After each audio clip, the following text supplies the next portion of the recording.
Christian, un auditeur qui nous écrit pas encore les extraterrestres. On dirait qu'il y a des gens qui aiment se créer des peurs. Il ajoute j'adore Christian et ça fait du bien de démonter les complots. C'est Steve qui dit ça. Je pense qu'il réagissait parce que moi, j'étais comme il existe-tu ou il n'existe pas, les extraterrestres? Parce qu'on préfère des actualités paranormales toutes les semaines, juste là-dessus. Tout à fait. Et c'est le sujet le plus populaire dans l'univers du paranormal. Les ovnis, les extraterrestres, c'est le sujet le plus populaire. Mais ici, quand on parle d'extraterrestres, il faut toujours faire la distinction. Il y a un discours plus ésotérique et mystique qui inclut les petits hommes verts, les soucoupes volantes, les visites extraterrestres. Et il y a un véritable discours scientifique de l'exobiologie, donc la vie ailleurs dans l'univers.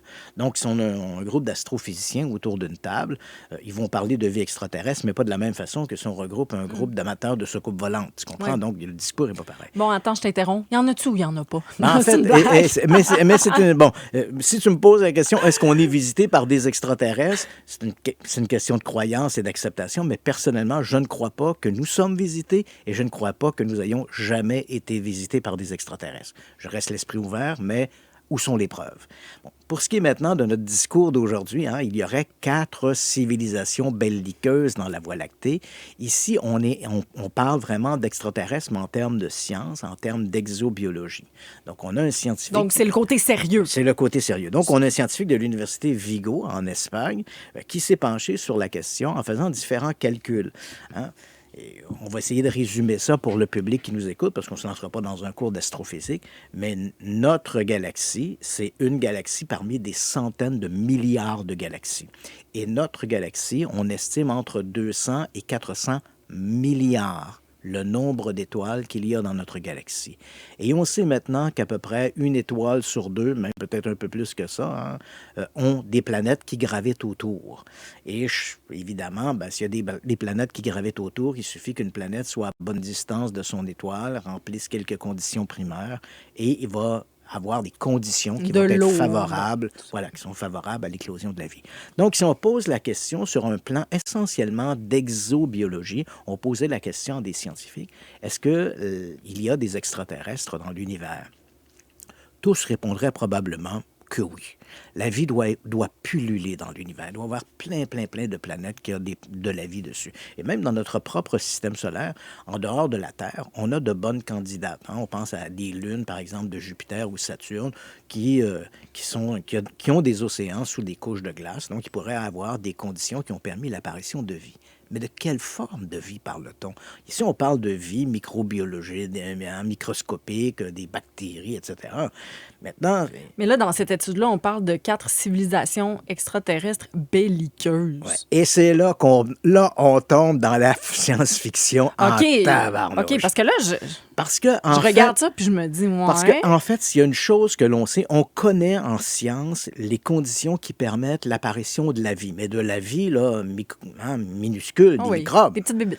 Maintenant, là, l'idée que des formes de vie pourraient devenir intelligentes comme on en a qui sur nous Terre... ressemblent. Oui, qui nous ressemblent, mais à tout le moins une civilisation intelligente, ça, on n'en a pas la moindre idée. On n'a aucune idée comment ça se passe. Puis on est bien mal placé parce qu'on n'a qu'une seule civilisation qu'on peut évaluer et c'est la nôtre. Et les conditions qui ont fait la civilisation terrestre est devenue une civilisation intelligente repose sur des centaines de millions de hasards, d'accidents de la nature qui auraient pu complètement changer la donne. Donc, oui, la vie doit pulluler dans l'univers, mais quand on pose la question combien de ces formes de vie pourraient être des formes de vie intelligentes, on n'en a pas la moindre idée. On est peut-être, au moment où on se parle, même s'il y a des centaines de milliards de planètes sur lesquelles il y a de la vie, actuellement, la forme de vie la plus évoluée pourrait bien être la vie sur Terre. Finalement, on est peut-être les seuls êtres intelligents de tout le cosmos. Et on ne le sait pas. Des fois, on manque un peu d'intelligence. Oui, tout à fait. Mais c'est un discours... Il y a un auditeur qui disait par ailleurs qu'il pourrait venir chercher Donald Trump. Oui, on aimerait ça. Ces civilisations. Et là, on a comme de chaque côté, on a cette... C'est des écoles qui se défendent. On est ici dans le terme de la science. Donc, notre scientifique de l'Université Vigo, lui, s'est dit, OK, je vais évaluer la façon dont la vie est apparue sur la Terre, de quelle façon elle est apparue, comment comment elle évolue. Il extrapole vers d'autres modèles dans le cosmos. Et là, on le sait, les civilisations terrestres ont souvent été très belliqueuses. Hein? On le regarde encore aujourd'hui, on continue de se faire la guerre, et pourtant on est une seule et même espèce, et on se fait la guerre pour des raisons politiques, économiques. Et vu de même, c'est toute une image. Hein? Oui, c'est vrai. On est dans une même civilisation, et pourtant on se fait la guerre. Ouais. Et quand on regarde toutes les civilisations de l'histoire humaine qui sont entrées en contact avec des civilisations dites un peu plus primitives, on pense par exemple à la conquête espagnole ou l'arrivée des premiers colons ici en Amérique, bien, malheureusement, ça s'est mal passé pour la civilisation qui a été, entre guillemets, colonisée. Hein? Très rapidement, il y a eu une hécatombe, puis voilà, les civilisations ont disparu. Donc, à partir de ces extrapolations, il fait un calcul, je n'entrerai pas dans le détail, mais il établit que dans notre seule Voie lactée, entre le 200 et le 400 milliards d'étoiles, lui, il arrive à la conclusion qu'il doit y avoir à peu près un certain nombre de civilisations, plusieurs centaines de millions de civilisations, mais ces civilisations-là n'ont pas nécessairement toutes atteint le moyen de voyager d'une étoile à une autre. C'est comme nous, par exemple, on ne peut pas aller à la prochaine étoile, là, elle est à 4 années-lumière de la Terre. C'est techniquement, au moment où on se parle, c'est impossible d'aller là. C'est même pas imaginable qu'on puisse se rendre sur la prochaine étoile.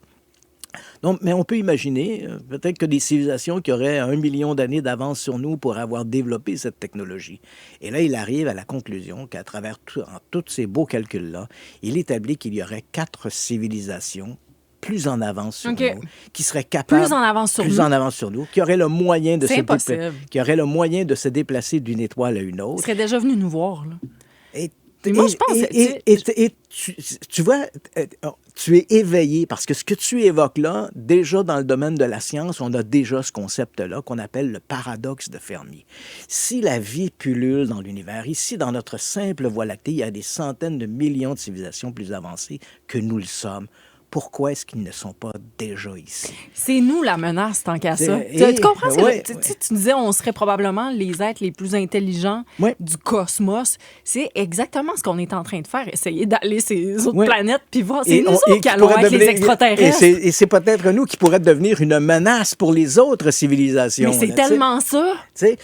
Donc, c'est un débat qui n'est pas clos. Je comprends que des gens vont adopter, disons, l'école qui est optimiste, qui dit, ben voilà, il doit exister des centaines de millions de civilisations intelligentes, très évoluées dans le cosmos.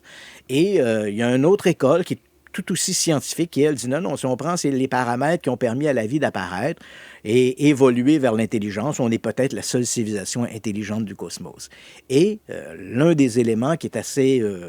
qui vient ajouter à cette vision-là de notre solitude dans le cosmos, c'est qu'il faut quand même se dire que depuis les années 40 maintenant, on écoute l'espace, on tourne des radiotélescopes vers l'espace dans l'espoir de capter des signaux radio qui montreraient ce qu'on appelle une technosignature, donc une preuve d'une intelligence extraterrestre. Et jusqu'à maintenant, même si on a trouvé 100 signaux qui sont peut-être un peu prometteurs, on n'a jamais trouvé une preuve que ces signaux-là... Rien de significatif. Et dans le cas des extraterrestres qui nous rendraient visite à bord de soucoupes volantes, bien, mis à part d'enlever Mme Urtubise pour y rentrer une sonde anale pour l'étudier, jusqu'à maintenant, on n'a pas amené la moindre preuve que ces visites-là reposent sur quoi que ce soit de sérieux. Ah, quel sens de l'humour, mon cher Christian Page. Dis-nous donc, là, qu'est-ce qui va se passer? C'est quoi? C'est le 7 juillet prochain? Le 8 juillet. Le 8. Hein, dans le domaine des... On aime ça, nous, ces rendez-vous-là qui n'ont pas d'allure. Tout à fait. Dans le domaine des ovnis, tu sais que moi, j'ai commencé dans ce milieu-là en 1976. Et la première chose qu'on m'a dit en 1976, quand j'ai signé ma première carte d'association sur les ovnis, le directeur m'a dit, tu sais, Christian, tu tombes au bon moment. Parce que la révélation, la grande révélation, elle est imminente. Et 50 ans plus tard, on attend toujours la révélation. Et d'année en année, on nous annonce toujours le jour de la révélation. Et là, pour cette année, on a une date. C'est le 8 juillet. Donc, le 8 juillet, Donald Trump devrait annoncer à la nation, et en fait au monde entier, que les Américains ont en leur possession des ovnis, des cadavres d'extraterrestres. Et à ce moment-là, évidemment, ce sera une date qui marquera l'histoire de l'humanité. Et là, c'est important de dire, c'est pas quelque chose qui vient de Donald Trump lui-même. Non, c'est vraiment la communauté des amateurs d'ovnis, absolument. qui se divertissent entre eux. Je pense que c'est juste ça Ben, qu'on peut dire comme explication. Ils ont perdu 3i Atlas. Ben là, ça prenait un autre projet. Christian Page, merci beaucoup Ça me fait d'avoir été plaisir. avec nous. On se retrouve la semaine prochaine.